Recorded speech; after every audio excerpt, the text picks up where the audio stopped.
ज्ञान फाउंडेशन राजलदेसर की ओर से कविता प्रतियोगिता आयोजित की गई। तीसरे चरण में 15 प्रतिभागियों ने भाग लिया। बालिकाओं ने विभिन्न लेखकों के द्वारा रचित कविताओं का एक से बढ़कर एक कविता की प्रस्तुतियां दी।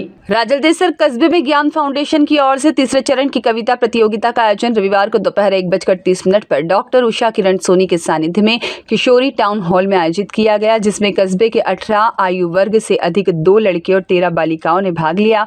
इस प्रतियोगिता में कस्बे के छात्र छात्राओं ने एक से बढ़कर एक शानदार कविता का वाचन किया। साथ ही प्रतियोगिता में भाग लेने वाली छात्र छात्राओं को डॉक्टर उषा किरण सोनी, पूर्व रिटायर्ड आर्मी ऑफिसर जयचंद लाल सोनी, भगवती प्रसाद पवार और अध्यापिका सरस्वती सोनी ने सभी को मोमेंटो प्रशस्ति पत्र देकर सम्मानित किया। मेरा नाम पूजा माली है और यहाँ पे ज्ञान फाउंडेशन में कविता प्रोग्राम रखा गया था, जिसमें हमने सबने भाग लिया है।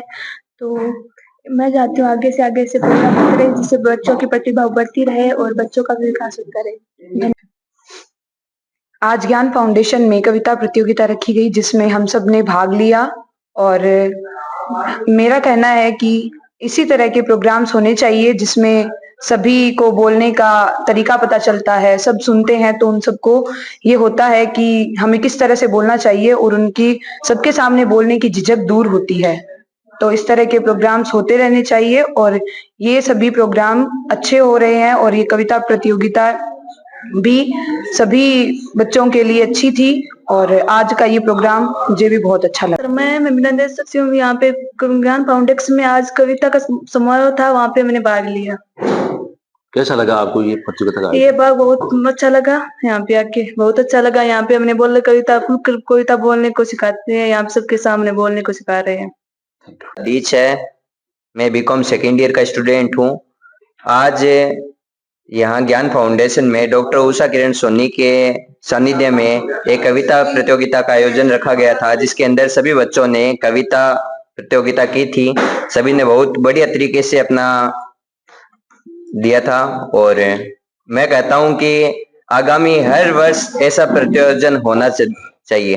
Thank you. इन बच्चों के इस कविता प्रतियोगिता के द्वारा मैंने प्रयास किया है कि ये वे बच्चे हैं जो अपना भविष्य अपने हाथ से लिखेंगे और मुझे उम्मीद है कि वो उस राह पर चलने के लिए कुछ बच्चे पहली सीढ़ी पे खड़े हैं, कुछ बच्चे दूसरी सीढ़ी पे चढ़ गए हैं, कुछ बच्चे अभी पीछे ही खड़े, सीढ़ियों तक पहुंचे ही नहीं हैं। तो मेरा पूरा प्रयास है कि पहले सीढ़ियों तक पहुंचे, फिर सीढ़ियों से चढ़ें और धीरे धीरे छत की ओर अग्रसर हों। छत का अर्थ है सफलता, जीवन का श्रेष्ठ जीवन चरित्र के साथ स्वयं की सफलता और देश को ऊंचा उठाने के लिए।